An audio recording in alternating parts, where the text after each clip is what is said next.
Unfortunately, this saw has a shroud around the blade and it moves with the blade. So you can't do a fixed pipe, right? It's got to be able to move.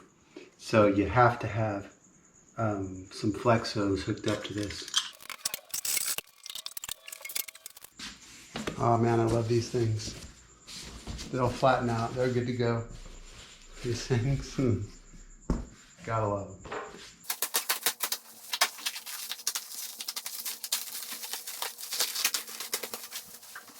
All right, so what I want to do is figure out the spot that I'm going to be able to get the most out of this saw, meaning front to back, cross cutting, the whole thing.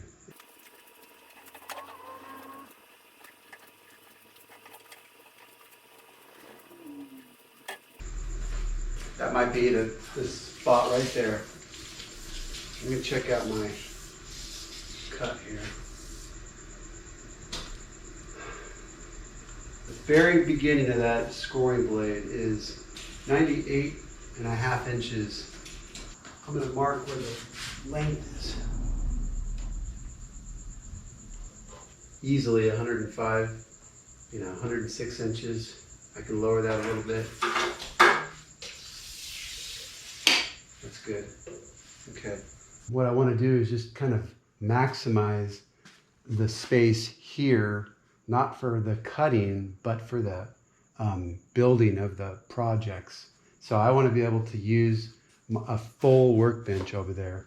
And of course, part of the table saw as well. But as you remember before, I had that nice outfeed connected to the table saw, and I had the extension on the table saw, which gave me a lot of room. And then I could just swing my vacuum out of the way, bada boom, bada bang. So if I take the same approach that I had before, my goal is to have the maximum space to build the cabinet. So basically, I need 8 feet of minimum cabinet space to actually assemble an 8-foot cabinet. So at this point, I would say we are actually at the spot that we want to be in. I'm going to put a mark here. So I'm just going to put some shims underneath it just to get that thing nice and level. Now, I can tell you that this thing is going to be awesome, but it's just a little, it's going to take a little time to get used to it. But I want to make sure that I'm parallel. I'm not crooked.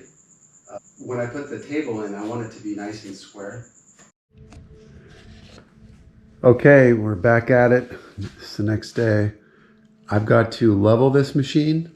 So I'm going to put it down in its position, just see what's what.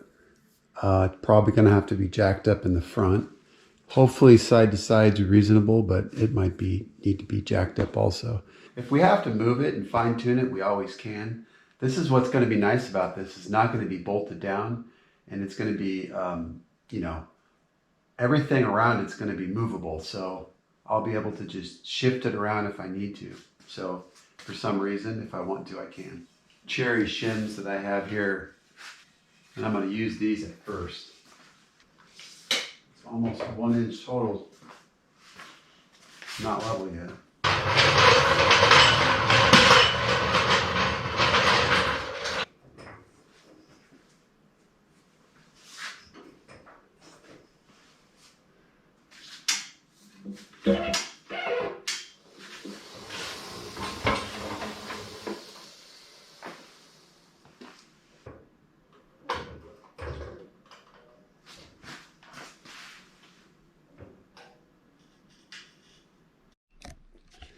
Okay, one note about the pallet jack. It works great. It's a little bit abrupt on with the heaviness of this machine. When you raise it up a little bit and you bring it down, it's a little abrupt.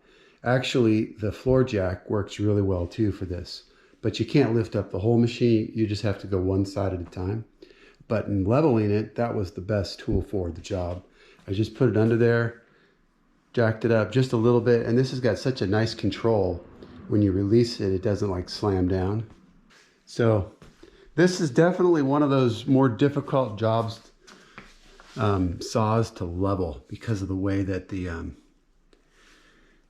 you know, this part over here is set in, it's not out. So that distance is different than this distance. Wherever it's not touching the floor, I'm going to put a spacer. And I'm going to use nice hardwood. Like I said, can you do this without these tools? I don't know how you could do it. You know, the floor jack, I mean, that you don't even think about these type of tools for this kind of application, but they're great for lifting stuff. If you don't have a floor jack, man, you might get one of these things. Okay, here's an issue that I'm running into. The tool, when I got it, had this adapter on it. Now, if you're familiar with these, it's like a 4.5-inch pipe. Now, obviously, it's not going to fit a 4-inch, right? And it's not going to fit a 5-inch.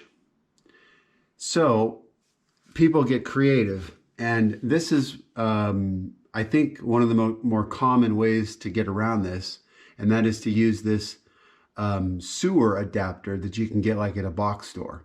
And it fits nicely. The problem is that this thing is so long that when I beveled it to 45, see how this comes out here? There's no way to get that pipe in there. So as soon as I beveled it, it just fell off. So this part has to be shorter. And what I'm going to do is I'm just going to use the, I'd rather use 5-inch anyways.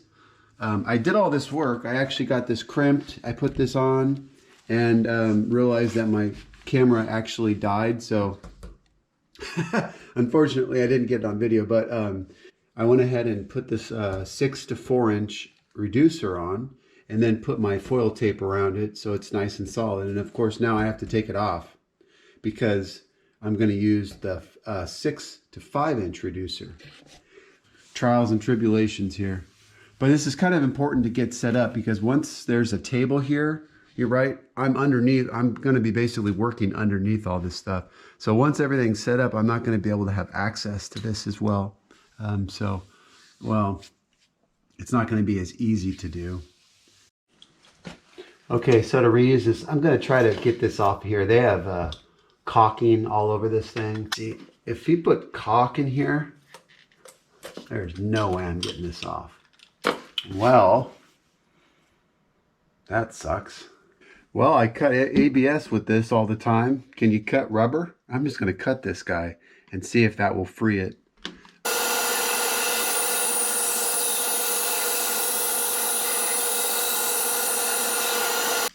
Well, cut it real easily. The question is, can I get this? All right, see if I can push this thing out. We got it. Oh, nice. Got that off. All right, that saves me a trip to the box store when they don't have much right now, right? Everybody knows that.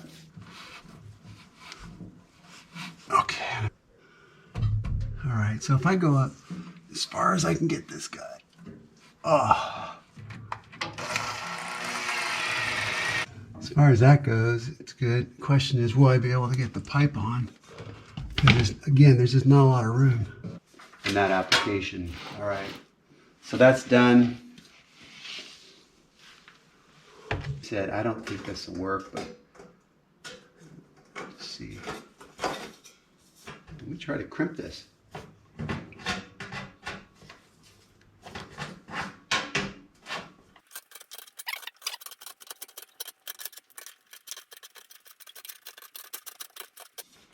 So definitely a concern is when you do it like this and the air flows, the debris is going this way, it potentially could snag on anything. But you know what? The pipe's so big, I'm sure it'll be fine. So I'm going to go ahead and do that.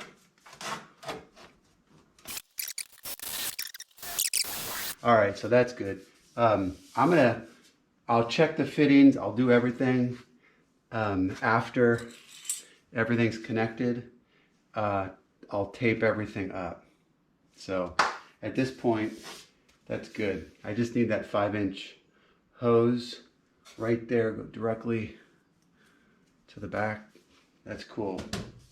So if you ever wondered how you create these, you just use this crimping tool. And these are actually pretty expensive. This is $40 for that tool right there at Home Depot. So definitely fairly expensive, but you know, pretty nice. And if you need to join these pipes together, how else do you do it, right?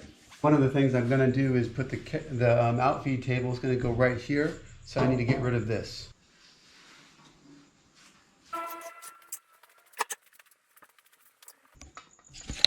So that you can tell the difference in height.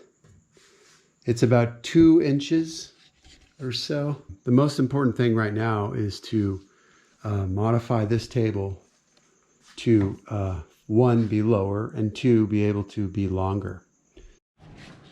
All right, I'm gonna install this Genie garage door opener.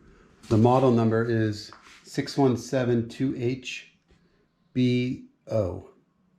Side mount, so I'm going to put it over there, and it's not going to have this. Oh man, I'm going to be so excited. That's gone, so I can put my tall pieces of wood, my cabinets. It's been like this for 10 years and it's been annoying, and so I'm going to love it. I'm going to get rid of it, and let's see how this thing goes. You're supposed to have an outlet, which is cool, within 6 feet, or you can use an extension cord, I imagine, but they don't say that. Luckily, there's an outlet right there, so that's cool. And I hope I can install this with everything the way it is. I'm going to move that stuff, but I'm going to put it right up there and connect right into that outlet. Well, everything was going really smoothly until this point. The instructions call for this coupler piece to attach the shaft of the garage door to the motor of the garage door opener. Well, unfortunately, I did not have this part. So I called, and I was on the phone on hold for almost 4 hours before I decided, forget this. This is ridiculous. It did not give me any option for speaking to somebody. It just said, please hold, please hold. So I never got to talk to anybody. And almost 4 hours, I said, forget it. So I decided to call over to Home Depot, and they had a different brand. They had a Chamberlain. And I went ahead and I just dropped this back, sent it back to Amazon, and got a refund. All right, I just want to show you a massive change in the shop, and that is a wall mount garage door opener, which means I can lose this opener, which is above the table saw and all that stuff. And it's been for 11 years. I've dealt with it, but I've managed to maneuver the material in such a way that's allowed me to do that. But with the sliding saw, it's going to be a little different. So when I thought about that, I'm like, you know what? I really need to get rid of this guy. I know these are expensive, the side mount ones, but for $500 plus tax, to me, it seems like it's a lot more reasonable than they used to be. I think they used to be quite a bit. And I also thought that you had to have a garage door person install them. And the reality of it is you don't. And really cool feature is that I can I can open this from here. So I can press up or down and it will open up the door. And I'll tell you, I'll do it right now and you'll see this is great being able to do this rather than walking to the front of the garage.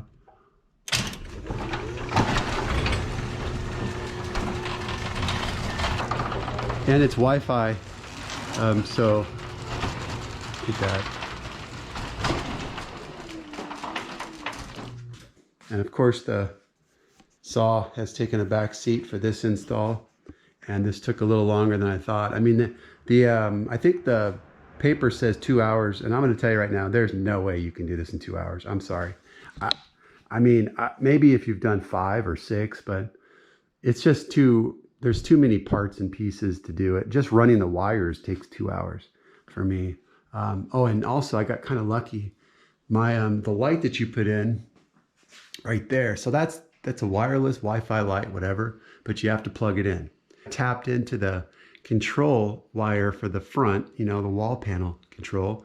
Just did some wire nuts there, ran the wire up on top of my ductwork, and you know what, you can't even see it. I mean, if you really look, you might be able to. If you had any inclination of whether or not you should get one of these, time will tell whether or not it's reliable, but as far as I'm concerned, just the idea that I can get rid of this and get all this free space. I mean, think about that. Every single time I pass a piece of wood through, 4x8s or 4x10s, or maneuvering big cabinets, sometimes that's in the way, and it gets, you know, I hit it. So it'll be really nice. And if I don't hit it, it's still, you're thinking about it, and you have to consciously, you know, be thinking not to hit it. Well, if you're like me, you've probably never spent $60 on feet for a machine. These are really heavy duty, high quality, hopefully the right size, M12s.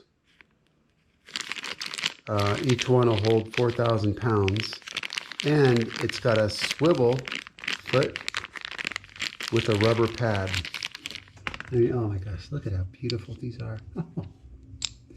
And if you could tell how nice they are just by, you know, they're very heavy. Wow.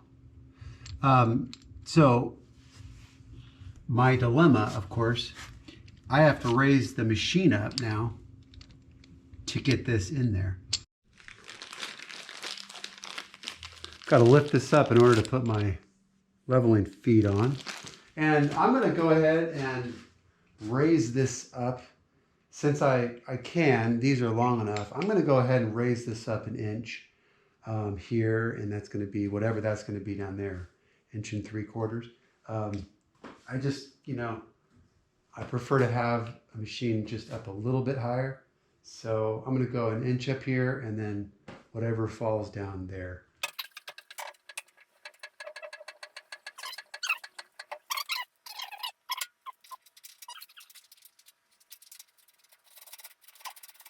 No matter what you do, that's going to be the minimum. So when I said raise it up 1 inch, I wasn't even thinking about that. And that's already 1 inch right there. So 1 inch is basically the minimum. So this one I'm going to go about 1 inch more. Obviously that's going to have to be adjusted. Hence the term leveling feet. It's unfortunate that I took the time to level the machine before I knew I was getting leveling feet. I will tell you that this is an absolute cinch to level these. I think that every machine like this should come standard with leveling feet. I don't understand why they don't.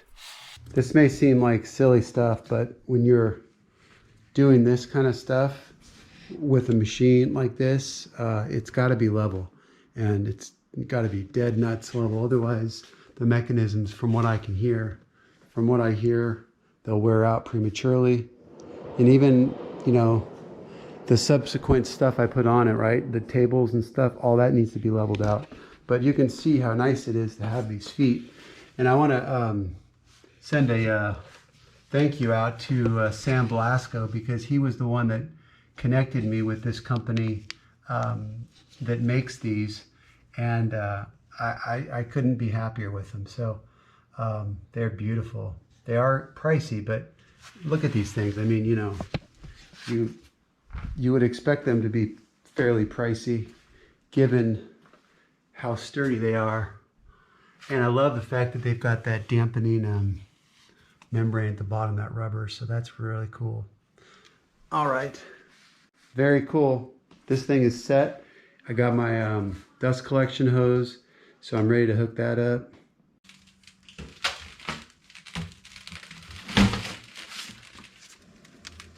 Boy, that doesn't seem like it's gonna fit.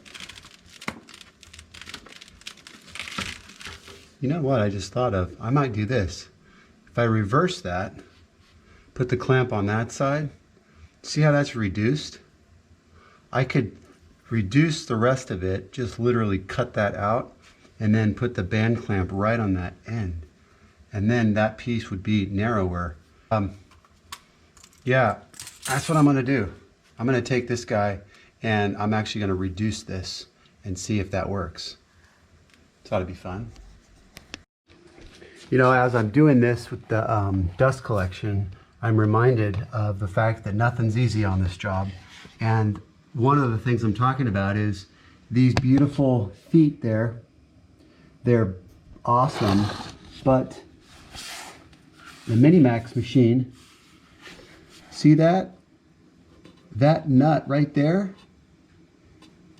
I had to basically sand. I had to grind off the nut in order to get this to be able to turn. The way it stood, it didn't have enough clearance. The nut that SCMI or MiniMax puts on the machine is too close to the corner. It needs to be pushed out about, you know, 1/4 of an inch on each direction in order for that to work. So there's a little bit of a problem. I think the machine company, MiniMax, and maybe every other, you know, I'm not sure if they all do that, but that all the corners are the same. So none of these nuts fit. You have to modify them to fit. So here's my setup to reduce the size of these guys. So basically all these sharp points I have to grind off. This machine works really well for that. It just grinds really easily. This is some seriously hard steel.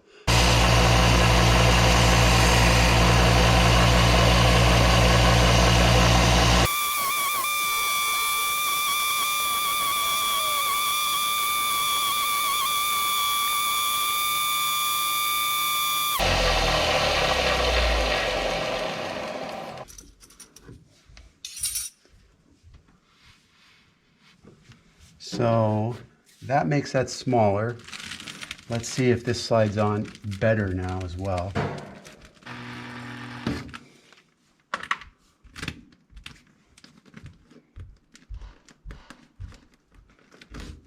Okay, well, let's see if this bevels. Oh man, that is awesome. We can lock this guy down. I don't know if I'll be able to do it from that position.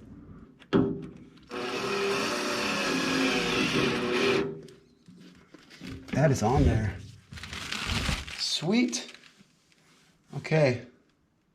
Oh man, that's awesome. Now we want to take as much length off as possible. I do not want all this 10-foot length. This stuff kills your CFM, so if you have a bunch of this stuff in your system, it's not the best. When it goes back to 90 degrees, it'll just come right back down. So what I don't want to have is a bunch of resistance as I'm beveling it, but that's pretty good right there. And now when you get to this point, I use wire cutters just to clip that. That's it. The pipe on, if that stuff folds in, it makes it harder to get on. So you can also take a utility knife and just clean away that extra if you're having troubles. So you want that thing to be nice and tight. Okay, that is sweet. That is not going anywhere. All right, now let me come back to 0 and see what that looks like. So you can see what will happen if you size this with it in the 0 position, the 90-degree position, and you go to bevel it. You're going to end up with too short of a piece probably. I'm going to spin this hose just to get that kink out of it. Tell you, when you talk about dust collection, the fewer turns you have, the better. That's much better, yeah. So now there's no kink and it goes straight. If I want to put a support piece block under there, I could definitely do that. What I want to do to support the pipe is make this base for it. And this is a little bit tall. I need to cut off a 1/2 inch, but instead of cutting off a 1/2 inch, what I'm doing is making a little cradle for it. So 3 inches, 1/2 a 6. This is going to go underneath the dust collection pipe. Just to give it a little something to lay on. That's nice.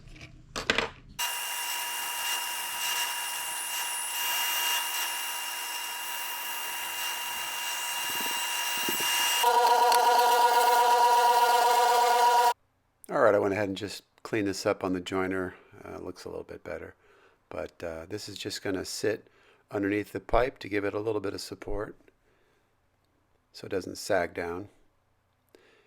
And then after I put this in, I'm going to go ahead and take a screw from the inside the pipe and actually secure it with the screw.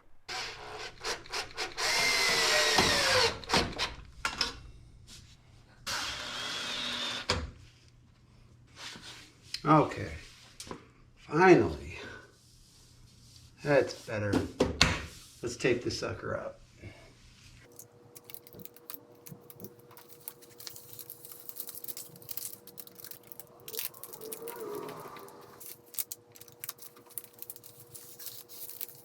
Nice.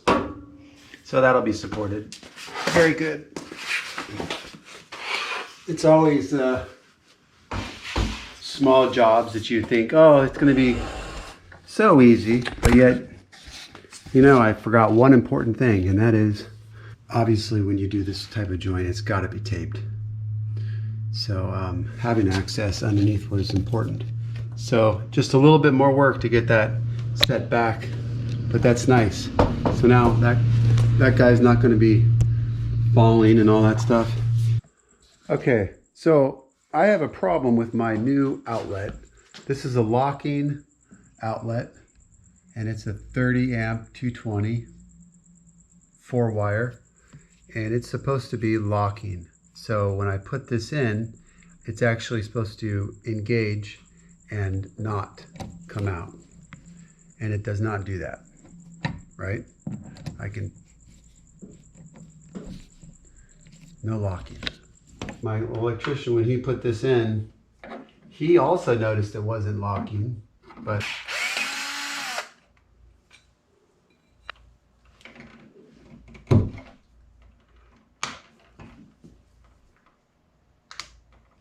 wait a second.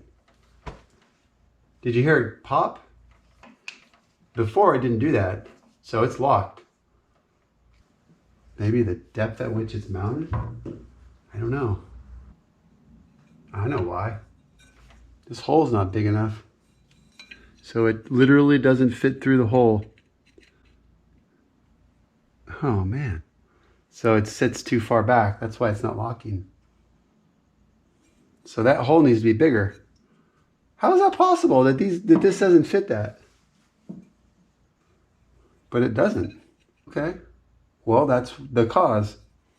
So how can I make that hole bigger? Sanding it maybe? With the oscillating spindle sander? Let me try that. My God. Hey, this is something, man. If you're looking at these and you're having the same issue, maybe this is the problem. All right, I'm gonna go grab the sander. All right, this is awesome. I'm gonna check this out here. Put this on. I am pretty excited here.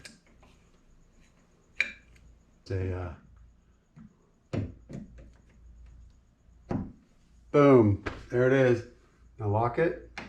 Oh, yes. Why in the world was that sold like that? There must be a reason, but it wouldn't have fit that one or any other ones. That is bizarre.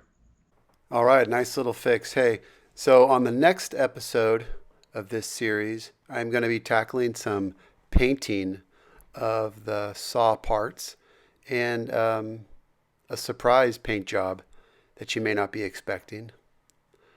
We'll see that on the next episode. Thanks a lot for watching.